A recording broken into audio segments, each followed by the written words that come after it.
Stock splits with options. Now, when a stock splits or a stock dividend is paid, options contracts must be adjusted to reflect this. So you could have an even split, you could have an odd split, you could have a reverse split, or you could have a stock dividend that's paid. I'm going to walk you through each of these scenarios. Let's start with an even split, and let's start with a 2-for-1. Now, forget about options for a minute.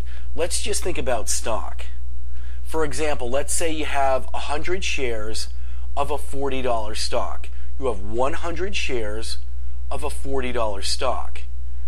That stock goes through a 2-for-1 split. So your 100 shares after the split increases to 200 shares. The price of the stock is going to decrease from $40 down to $20. So you started out with 100 at 40, and now you have 200 at 20. Your overall position remains the same, but the amount of shares that you owned increased and the stock's price decreased. Very similar, let's say you own one March 40 call. After a 2-for-1 split, you're going to own 2 March 20 calls. And that is the amount of contracts that you have is going to increase and your strike price will decrease. Just like the 2-for-1 split on the stock, the amount of contracts you have now is going to increase and your strike price is going to decrease. A lot of people grasp that one quickly because they just think about the stock. For an odd split, a reverse split, or a stock dividend, I want you to follow this fast and simple rule. Attack the shares. Attack the shares, move left, and then apply the reciprocal to the strike price. And here's what I mean. Take a look at the odd split example on page 49. Let's say you start out with one March 30 call for 100 shares.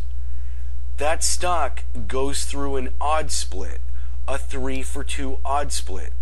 The first thing you're going to do is you're going to apply the fraction, that 3-for-2 split ratio, you're going to apply the fraction to the shares. So that 100 shares times 3 divided by 2 is going to leave you with 150 shares. Then what you want to do is move left and apply the reciprocal to the strike price. And when I say reciprocal, I mean the reciprocal of the split ratio.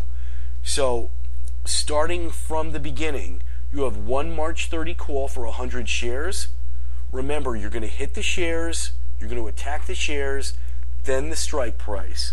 So 100 times 3 divided by 2 is going to leave you with 150 shares.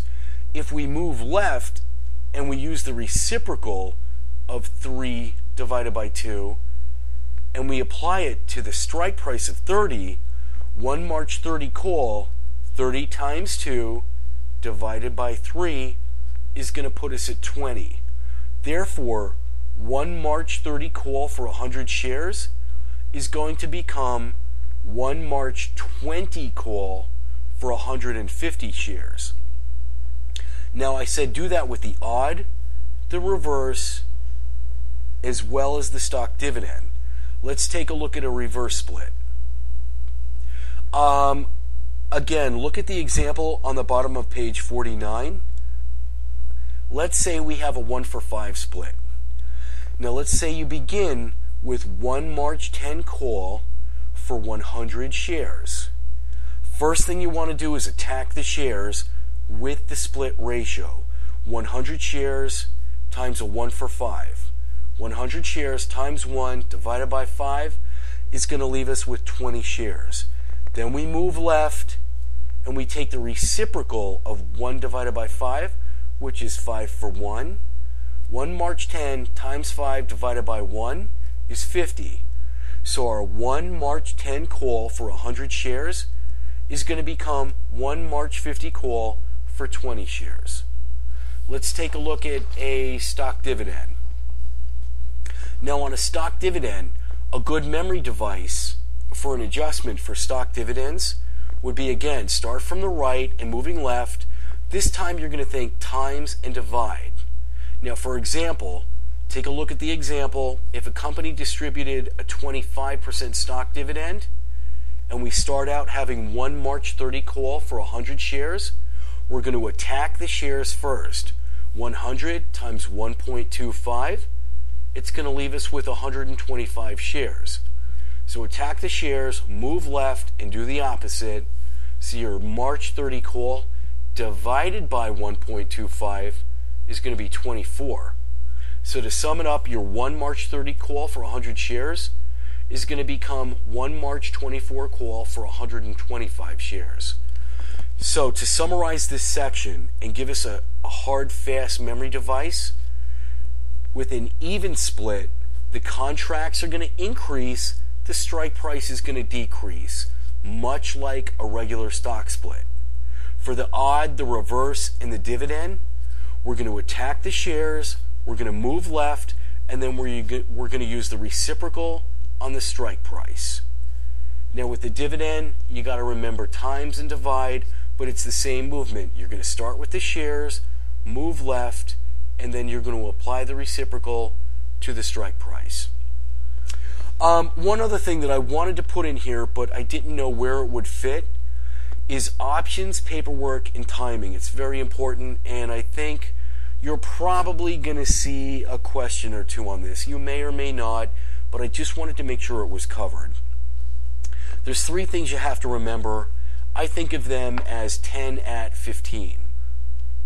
And what I mean by that, advertisements, they must be submitted to the self-regulatory organization 10 days prior to use. So for advertisements, it's 10 days prior to use. A risk disclosure document must be given to the customer at or prior to the time that the account is approved for options trading. Lastly, an options account agreement, which is a statement that verifies the customer's financial information, the customer has to sign that and return it within a 15-day period. Now you can think of this as 10 at 15, or you can apply common sense when thinking this through. Advertisements are going to come before sales, so you're going to look for the wording prior to use, 10 days prior to use. The customer must be informed of the risks. Therefore, the risk disclosure document would have to be given to them at or before the time that the account is approved.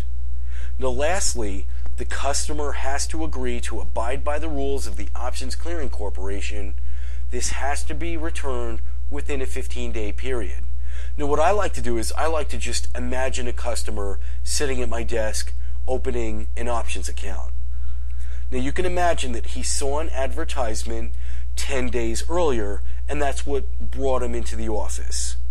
Now, you want to inform this customer of the risks of options trading, so you're going to slide the risk disclosure document across your desk. This is at or prior to the account approval. The customer now has 15 days in which to sign and return his agreement, or he will not be allowed to open another options position.